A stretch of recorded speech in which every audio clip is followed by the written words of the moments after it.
ایران کے supreme leader commander آیت اللہ خامنائی نے اعلان جنگ کر دیا۔ اسرائیلی حملوں کے جواب میں ایران کا بڑا حملہ، 100 سے زائد ڈرونز مار دیے۔ ایرانی ڈرون اسرائیل کی جانب جاتے ہوئے عراق کے اوپر سے گزرتے ہوئے دیکھے گئے۔ بڑے جانی نقصان کے پیش نظر اسرائیل میں کئی زیر زمین اسپتال فعال کر دیے گئے۔ اسرائیلی میڈیا کا کہنا ہے کہ ایرانی ڈرونز کو پہنچنے میں کئی گھنٹے لگیں گے۔ IDF انہیں مار گرانے کے لیے کام کر رہی ہے۔ ایرانی میڈیا نے دعویٰ کیا ہے کہ اسرائیلی وزیر اعظم کا طیارہ نامعلوم مقام کی جانب روانہ ہو گیا ہے۔ اسرائیل نے رات گئے ایرانی ایٹمی تنصیبات، فوجی ہیڈ کوارٹر سمیت درجنوں مقامات پر فضائی حملے کیے۔ پاسداران انقلاب کے سربراہ میجر جنرل حسین سلامی، میجر جنرل محمد باقری، جوہری سائنسدان فرید عباسی اور محمد مہدی سمیت مختلف مقام پر اسرائیل کی جانب سے حملے کیے گئے ہیں۔ ایران کی جوہری تنصیبات کے قریب متعدد دھماکوں کی آوازیں سنائی دی گئی ہیں۔ تہران، کرمانشاہ اور خرم آباد سمیت مختلف شہروں میں بھی زوردار دھماکوں کی آوازیں۔ کئی رہائشی عمارتوں پر بمباری سے عام شہریوں سمیت بچے بھی شہید ہوئے۔ اسرائیلی وزیر اعظم بنجمن نیتن یاہو کہتے ہیں کہ ہم نے ایران کے جوہری آفسودگی نظام کو نشانہ بنایا۔ حملوں کا مقصد ایرانی جوہری انفراسٹرکچر، بیلسٹک میزائل فیکٹریوں اور دیگر فوجی اہداف کو نقصان پہنچانا ہے۔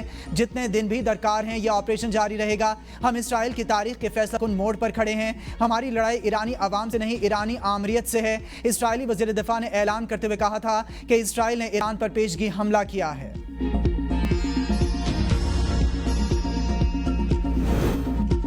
ایران کے سپریم لیڈر علی خامنائی نے حبیب اللہ سیاری کو ایران کی مسلح افواج کا عبوری چیف آف سٹاف اور احمد واحدی کو پاسداران انقلاب کا چیف کمانڈر مقرر کر دیا۔ یہ دونوں شہید باقری اور شہید سلامی کی جگہ لیں گے جو اسرائیلی حملوں میں شہید ہوئے۔ ایرانی سپریم لیڈر نے کہا کہ اسرائیل نے اپنے لیے تلخ اور تکلیف دہ قسمت کا انتخاب کیا۔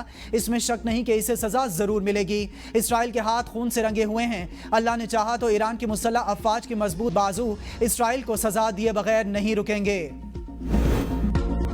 ضرورت پڑنے پر امریکہ اسرائیل کے دفاع میں مدد کرے گا۔ امریکی صدر کا بڑا اعلان، کہا ایران پر اسرائیلی حملوں میں واشنگٹن ملوث نہیں ہے۔ ٹرمپ کا کہنا ہے کہ ایران کے پاس جوہری بم نہیں ہو سکتا اور ہم مذاکرات کی میز پر واپس آنے کی امید کر رہے ہیں۔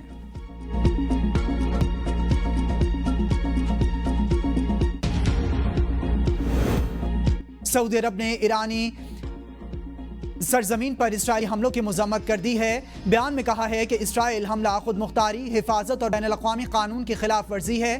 آسٹریلیا اور نیوزی لینڈ نے بھی اسرائیلی حملوں کی مذمت کی ہے۔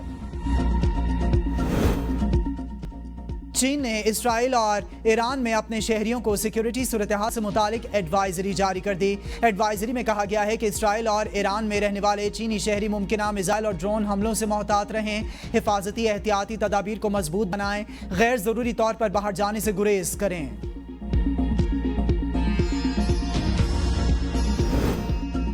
اسرائیل کی مہم جوئی کا ذمہ دار امریکہ بھی ہوگا۔ ایرانی وزارت خارجہ کا بیان، تہران کو اقوام متحدہ کے چارٹر کے تحت اسرائیلی حملوں کا جواب دینے کا قانونی اور جائز حق حاصل ہے۔ ایران کے خلاف صہیونی حکومت کے جارحانہ اقدامات امریکہ کی ہم آہنگی اور اجازت کے بغیر نہیں ہو سکتے تھے۔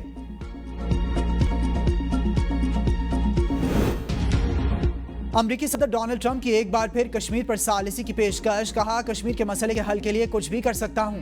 ہم نے پاکستان اور بھارت کے درمیان جنگ ختم کی۔ دونوں ممالک کے پاس بڑی تعداد میں جوہری ہتھیار ہیں، تجارت کے ذریعے جنگ کو پھیلنے سے روکا ہے۔ انہوں نے کہا پاکستان اور بھارت کو ساتھ بٹھانے والے ہیں۔ پاکستانی وفد تجارت پر گفتگو کے لیے آئندہ ہفتے امریکہ آئے گا۔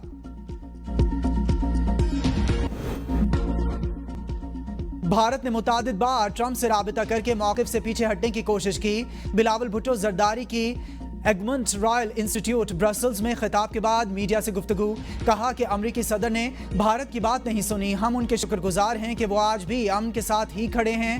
بھارت نے سندھو اور کشمیر پر حملہ جبکہ دہشت گردی کے نام پر پاکستان پر حملہ کیا۔ اس کے جواب میں ہم سندھو اور کشمیر کا مسئلہ عالمی سطح پر اٹھا رہے ہیں اور ہمیں بہت اچھا رسپانس ملا۔